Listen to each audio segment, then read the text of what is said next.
He's a villain whose motives make sense. He doesn't view himself as horrible. He views himself as like, I'm a guy who's doing the right thing, and I'm the only one strong enough to do it. The hardest choices require the strongest wills. Even though he has some weird, twisted affection, his foundation for being a parent is self-serving. He adopts her because he sees that he has use for her in his great mission, therefore she has worth. What did it cost? Everything. There may be even some affection there, but he's mission focused, and he puts the mission before her. His motivations are off, and therefore everything is off.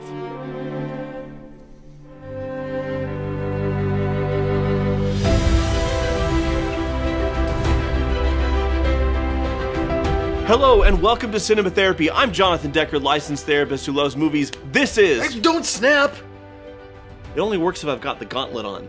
Well, now I know that. I'm Alan Seawright, a professional filmmaker who needs therapy. Today we're going to be doing villain therapy for Thanos, the Mad Titan. Is he truly mad? Sound off in the comments below. But also, yes. He is, yeah, obviously. In fact, there's a lot of people online, therapists and otherwise, who are sounding off about the psychology of Thanos. Does he have antisocial personality disorder? Is he a narcissist? As a family therapist, I'm more intrigued with his relationships with his adoptive daughters and how he shows up as a dad. I mean, it's not great. It's not great. He does love them. But I want to talk about why it's not great and tease out the family dynamics and what advice I would give there. One side is a revelation, the other an honor known only to a few. What's wrong, little one? You know what's wrong. Where is my mother?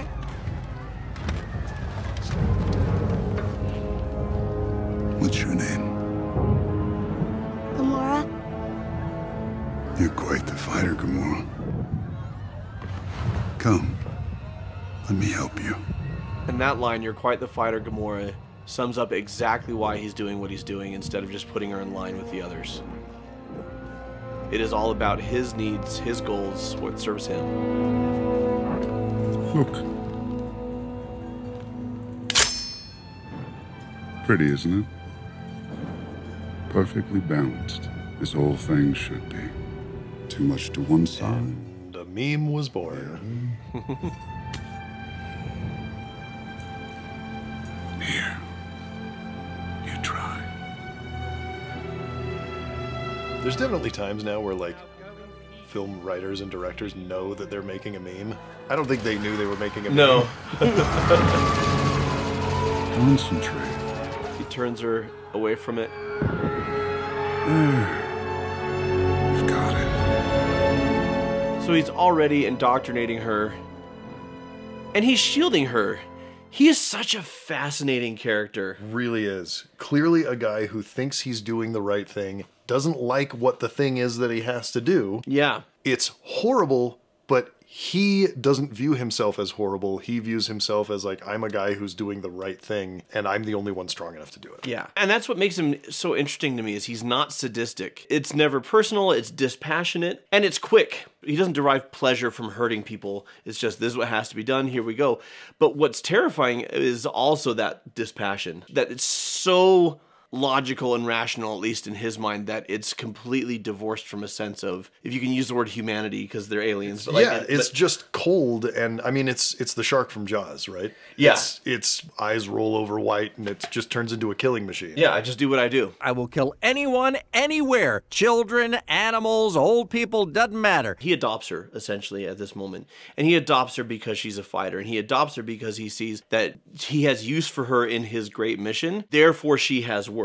And what's interesting about Thanos is he does definitely decide certain beings have more worth than others. But until then, everyone's just kind of equal. He's wrong about a lot of things. He's right about a few things, but wrong in his approach. Right? Or at least his position is understandable. Hot takes from Jonathan Decker. Thanos was right. No, I didn't say that. I'll rephrase. He's a villain whose motives make sense. Yes. You know? Yeah, very much so. What are his motives here in adopting it's not the well-being of the child. And that's the very first issue. His foundation for being a parent is self-serving, which tracks with reality. A lot of times people become parents to keep a relationship together. They become parents because all their friends have kids.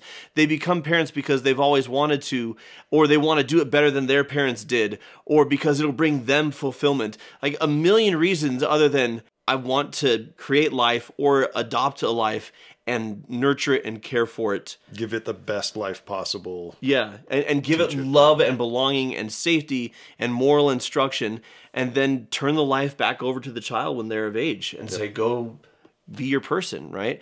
Even though he has some weird twisted affection and even protective instinct, his motivations are off, and therefore everything is off.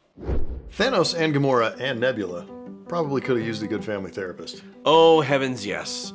This episode is sponsored by BetterHelp. Over 4 million people have used BetterHelp to start living a healthier, happier life. To get started, click the link below or go to betterhelp.com/cinematherapy to fill out the questionnaire to assess your specific needs. BetterHelp connects you with a licensed therapist who is trained to give you helpful, unbiased advice. You'll get matched with a therapist, in most cases, in 48 hours or less. And they are committed to helping you find a therapist who is a good fit for your needs. With a network of over 30,000 therapists, With a wide range of expertise, you can easily switch to a new therapist. at no additional cost. What if the one you're first matched with isn't a good fit? You can also choose a time that's convenient for you for your therapy session. And you can even choose how you want to do your therapy sessions, a phone call, video chat, or even through messaging. What about through empathic abilities where my therapist could just sense all my trauma by like putting her hands on my head and then saying...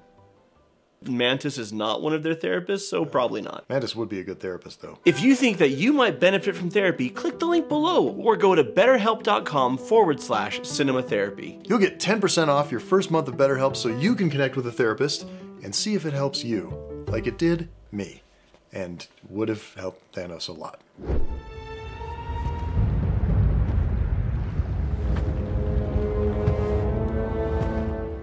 Again, bringing your food. I thought you might be hungry. And the thing is, he means it. It's curious to me.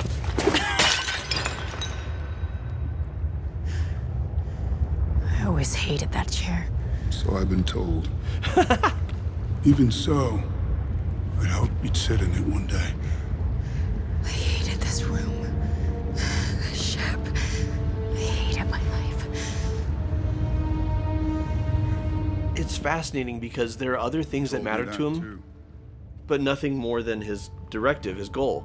But he does feel sad that they don't have a real relationship. Like, it's actually there. Yeah. He did think she might be hungry and 20 years. trying to do something thoughtful for her. Yeah. I was a child when you took me. I saved you. From you? No. No. We were happy on my home planet. Going to bed hungry, scrounging for scraps. Your planet was on the brink of collapse. I'm the one who stopped that. Do you know what's happened since then?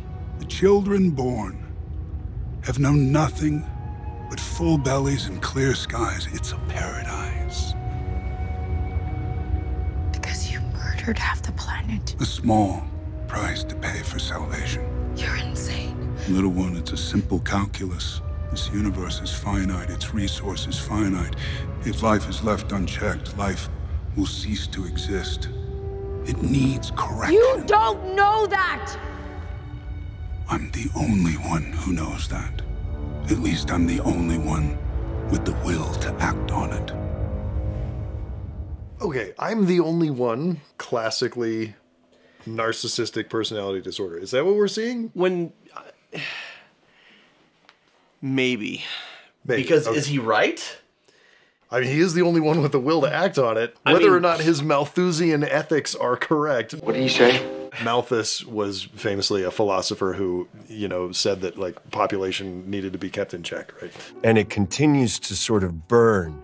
But I've gotten to the point, you should know this too. Well, here's what I want to pick your brain about. Performance, motion capture, visual effects. It's not 100% seamless. Thanos never takes me out of it. Completely CG character. Yeah. Never takes me out of it. Why is that? The performance capture and the original performance from Josh Brolin are great. Yeah. And Josh Brolin was on set, so the actors had something to react to. It was a guy in a gray suit with dots on his face and a little camera in But they're front of acting it. with Josh Brolin. But they're acting with Josh Brolin. You know, and they did a lot of work. Like, they built platforms and stuff to get him up to the right height so that they had the right eye lines. But the visual effects work to translate, because Thanos' face is not the same shape as Josh Brolin's face, but you want to move those expressions and the micro expressions and everything that's happening into the right places. I was going to say, because I am watching Josh Brolin's performance when I watch this. But it doesn't look like him.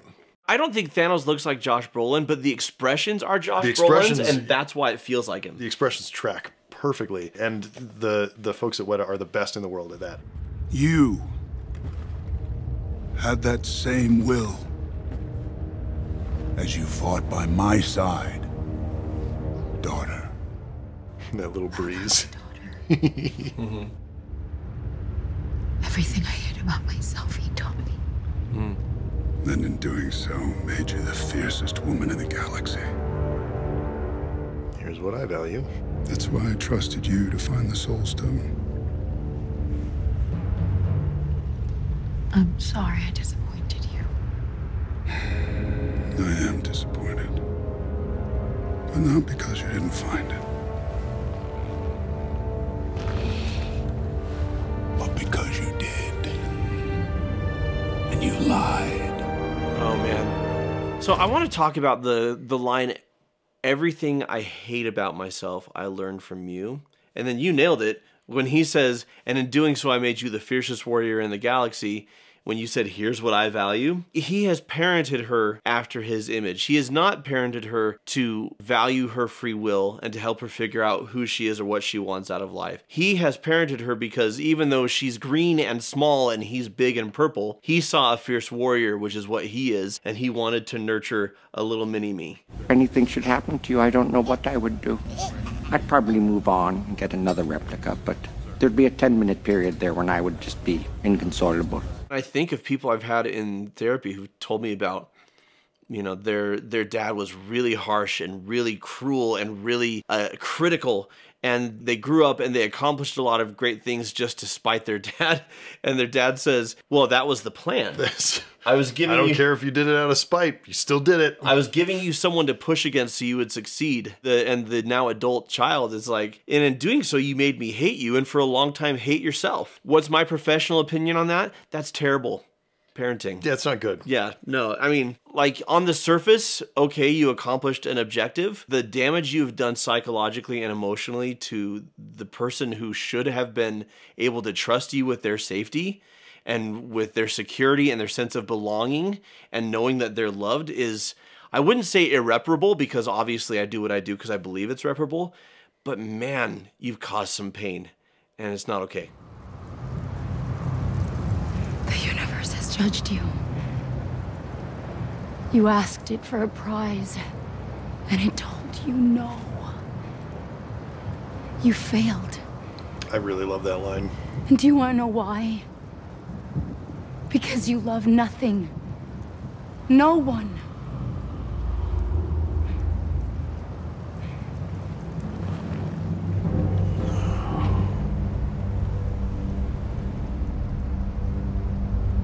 Really? Tears? They're not for him.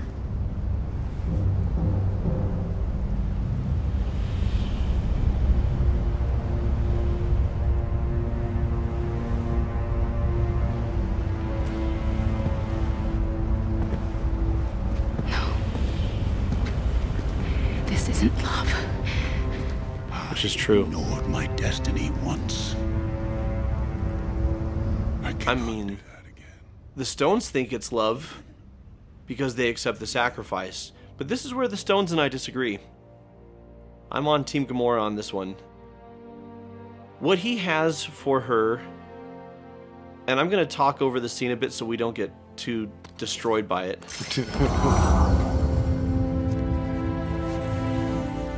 Man, that Reality Stone. I love that it's funny. He turns it into bubbles. Yeah. It's funny, but then it's, you know, but it's not. Funny right in the midst of all of this, you know, horrible So when she says this isn't love, she's right. This is attachment, right? This is, he's attached to her. There may be even some affection there, but what love is selfless. And this is not that, right? And that's why she's right. It's not love. The real life parallel is parents who put off time with their kids. They don't give those relationships what they deserve because of their goals. He does love Gamora, but not as much as his mission. And see, that's where I would push back. I would say that he does actually love her. And like his goals are part of it. But, you know, in the scene earlier, he always wanted her to sit on the throne. Yeah. I think he knew that at the end of his mission, he would have to die. Yeah. Like, okay. He would have to go, and he wanted to create a better universe for Gamora to rule. Okay. Than the one that he had. So I think he does love her. It's twisted and it's bad and it's wrong. Yeah. But I think it is real. And I walk back slightly on what I said before. It's not selfish. Thanos actually is not selfish, but he's mission focused. Yes. And he puts the mission before her. And this is where, in my opinion, in real life, if you're going to be a parent, the moment you decide to be a parent, biologically or adopted or foster or in any sense of the word, you are choosing to go all in and to give it everything. Because the fact is, if you're watching this and you are a parent, you know that is literally the only way it works. Otherwise, it's going to go sideways and it's going to hurt a lot of people. Is it weird that I want to do it even more now? A little bit. To your point of he loves Gamora, like, he definitely cares for Gamora. It's all semantics. How do you define love? How I define love is not this. But he definitely cares for Gamora because when Mantis says he mourns, right? And when he sees little Gamora after he snaps his fingers, what did it cost you? Everything. He cares for her deeply, but he's fully committed to this mission. And my pushback on that, if I'm doing therapy, is Thanos, if you're going to be a parent, that's the mission. Yep. Right? Everything else is secondary. Ronan's located the Power Stone. I'm dispatching you to his ship. So here we are years earlier, even though we're in... 4 years earlier, even though it's 5 years later. Yeah. Time travel. It's fun. Judgment.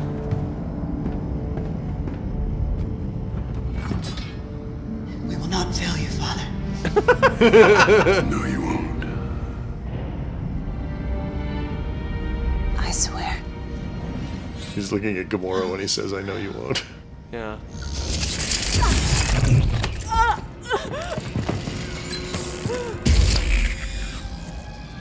We just wait around for this Quill guy to show up and then he leads us to the Power Stone, is that it?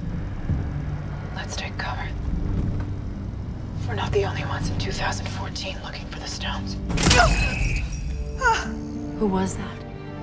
It's chilling to me how he pays attention to everything and everything is important. Like, there are villains who are stupid and they just let things slide because they don't understand them. But his curiosity is what keeps him alive. He's constantly learning and seeking, and like, he's smart and he's dedicated and he's hardworking. Yeah. He is a great hero of his own story. Yeah. So what I want to point out in this scene is Nebula's behavior and what it says about Thanos' parenting. She's clearly a brown noser, right? I mean, that the scene is telling you that. The way she comes, the way she kneels, the way she says, I won't let you down, and Gamora just rolls her eyes because she's seen this before. I mean, and the fact that Gamora rolls her eyes tells you Nebula's been doing this for a long time. Yeah. But what does that mean? She's desperate to please her father, because he is somebody who punishes harshly failure or deviation from what he wants or how he wants them to show up. And then he gives, just especially to Nebula, the tiniest little scraps of praise or acceptance, just enough emotionally to keep her alive and to string her along. This is where anxious attachment comes from. This kind of back and forth, what type of parent am I going to get? And if I get the behavior just right, can I please them? Can I make them proud? And Nebula is anxious around Thanos all the time, because once again, as a parent, he's a dog turd. And were I giving Thanos therapy, the hard thing about giving Thanos therapy is he's so crystal clear on his goals and so dead set on them that motivating him with the feelings of his daughters or his relationship to them as a parent, you have to do it in a way that supports his goal, his primary goal, or gets him to question it. His mission has such a religious importance to him that like any means are justified by those ends. Yeah. no matter what you bring to bear, he's going to be like, yeah, but kill half of people. I'm glad you brought up religion in the book, because in the book Love's Executioner by Dr. Irvin Yalom, I mean, I'm a man of faith, but he's not. Right. He's a psychotherapist who's an atheist, and he says to therapists, don't even try to undo a person's religious beliefs. One, it's not your job. Yeah. And two, it is so deep rooted in there. It's not going to work. That the best approach in therapy is to say, okay, this matters to you, this belief system matters to you. How can we build a healthier framework that aligns with that? Because with Thanos, I would say, okay, let's start having a conversation then about using the stones in a way that isn't genocidal, but still brings out a similar result, right? Why don't you double the amount of resources in the galaxy? Yeah, no, listen, there's whole Reddit threads about why that would or wouldn't work, and we encourage you to seek them out. Do we encourage people to go to Reddit for anything? Why is it always Reddit? So what I would say is, Thanos, you're kind of playing it like fix the universe, have a relationship with my daughters, healthy relationship with my daughters. It's one or the other. You can do both, buddy. Let's look for ways to find both. And in therapy, I may not have that answer, but I trust in the process that together we can find it. Reduced to atoms. You used them 2 days ago. I used the stones to destroy the stones. It nearly killed me. But the work is done. It always will be. I am inevitable. What did you do to them? Nothing. Yet. They're not trying to stop something I'm going to do in our time. We're trying to undo something I've already done in theirs. The stones. I found them all. I won. Tipped the cosmic scales. Narratively, what a cool conversation around time travel. Yeah. This is your future. It's my destiny. My father is many things. A liar is not one of them. Thank you, daughter. Perhaps I treated you too harshly.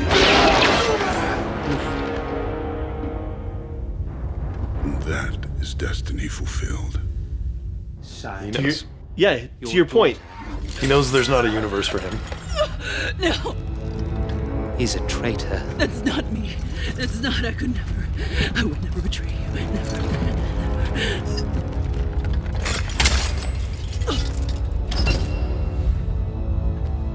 I know. And you'll have the chance to prove it.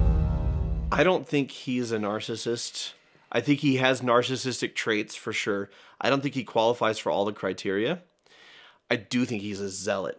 Yes, that is indisputable. Yeah, I don't think it's he's my a zealot. destiny. He is a zealot. And like you said, it takes on a religious significance for him. Yeah. I think it's so fascinating that everyone in that room is shook when he gets beheaded but him. Yeah, he's the only one who's like, and destiny fulfilled. Yeah. He knows there's not a universe for me after I do the thing. Yeah. And that's why he does love Gamora. Like, he's building a person to achieve some ends that he believes in. Yeah. But he believes in her to be the one to do it. Yeah. He loves her and wants her to rule the galaxy, the universe, whatever it is. But then again, it's also simple dispassionate math. Like, he's sad when he chooses to kill her, right? It's like, well, it's her or it's the universe. Yeah, universe has to come first. Yeah. She was going to be the ruler of the universe. We can always find somebody else. What this scene reminds me of, the whole, daughter, perhaps I treated you too harshly. The real world parallel that I have seen is parents who go so hard after their goals, go so hard after what they want, and their children are either there to support that or as an afterthought. They don't have the time and the energy to truly parent. And then they achieve it. They get what they want, and it's empty. Now, I don't think Thanos sees it as empty, but I see this a lot where parents find it empty and they look back and they're like, oh, I burned bridges with my I kids. stepped over all these bodies, right, Yeah. to get to this goal. All of this time and energy that I could have spent on this relationship, and now the relationship isn't there. And now they're trying to show kindness. And with Thanos, that's kind of, if I were in therapy with him, that's the lesson that I would hope he would get, is you can have it both ways. You have committed to parenthood, so let's commit all the way, not just part way.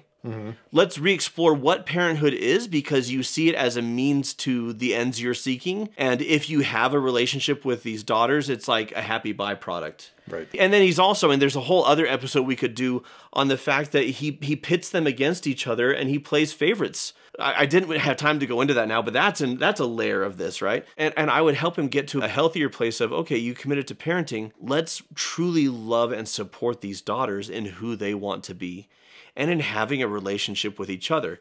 But then I'm a family therapist, so that's my bias. If I'm a therapist of, universe control, then I might have different opinions. If you're a universe control therapist, please write in the comments below. We'd love to hear from you and see what Jono got wrong and what he got right. Oh my gosh. Yeah, a different opinion. Yeah, is there a license for that? I mean, it's crazy that this is a real job. So until next time. All that for a drop of blood. You should have gone for the head.